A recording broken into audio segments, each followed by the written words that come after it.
Party మార్పుపై Congress senior నేత జీవన్ రెడ్డి ఏమాత్రం వెనక్కి తగ్గడం లేదు. మంత్రులు శ్రీధర్ బాబు, అడ్లూరి లక్ష్మణ్ బుజ్జగింపులు చేసినా ఐ డోంట్ కేర్ అంటున్నారు జీవన్ రెడ్డి. జీవన్ రెడ్డితో మంత్రులు జరిపిన చర్చలు విఫలమైనట్లు తెలుస్తోంది.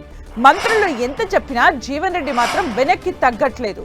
దేవుడు శాసిస్తే మానవుడు అనుసరిస్తారంటూ కామెంట్ చేశారు జీవన్ రెడ్డి.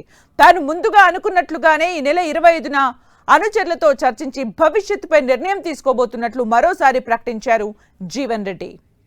మంత్రులు శ్రీధర్ బాబు, అడ్లూరి లక్ష్మణ్ దాదాపు 2 గంటల పాటు జీవన్ రెడ్డితో చర్చలు జరిపినట్టు తెలుస్తోంది. జీవన్ రెడ్డి అసంతృప్తికి గురైన అన్ని అంశాలపై చర్చించామని, పార్టీ అధిష్టానం దృష్టికి కూడా తీసుకెళ్తామన్నారు మంత్రి శ్రీధర్ బాబు. 45 ఏళ్లుగా కాంగ్రెస్ పార్టీకి సేవలందించిన జీవన్ రెడ్డికి పార్టీ అన్ని విధాలా అండగా ఉంటుందన్నారు. పార్టీ మార్పు నిర్ణయాన్ని మార్చుకోవాలని కోరినట్లు శ్రీధర్ బాబు తెలిపారు.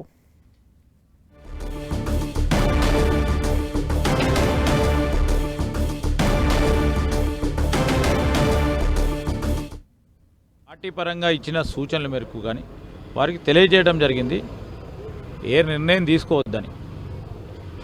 ఎందుకంటే స్థానికంగా కొన్ని విషయాలు, కొన్ని సందర్భాలు వారికి మనస్తాపం జరిగిందని వారు కార్యకర్తలకు సంబంధించి, నాయకులకు సంబంధించి కొన్ని అంశాలు తెలియజేయడం జరిగింది. మాకు కూడా అనేక సందర్భాల్లో వారు చెప్పారు. వాటన్నిటిని కూడా పరిష్కారం అయ్యే ఆలోచన చేద్దామని మేము పార్టీ పక్షాన వారికి తెలియజేయటం జరిగింది.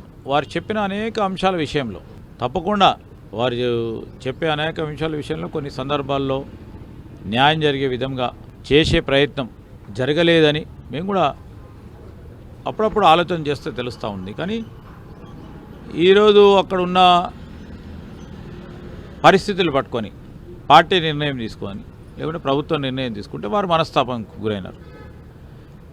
వాటన్నిటిని కూడా దృష్టిలో పెట్టుకోకుండా ఒక పెద్ద మనిషిగా, పార్టీని నడిపిన వ్యక్తిగా, ఈ ప్రాంతంలో 40 సంవత్సరాల కాలం పాటు దీర్ఘంగా పార్టీతో నడిచిన వ్యక్తిగా, మంచి సమయంలో చెడు సమయంలో పార్టీ పక్షాన్ని నిలిచిన వ్యక్తిగా, ఈ విషయాలన్నిటి విషయంలో సమస్య పరిష్కారానికి సంబంధించిన అంశం విషయంలో పార్టీ ఆలోచన చేస్తూ ఉన్న తరుణంలో మీరు నిర్ణయం తీసుకోవద్దని మేమందరం కూడా వారికి అప్పీల్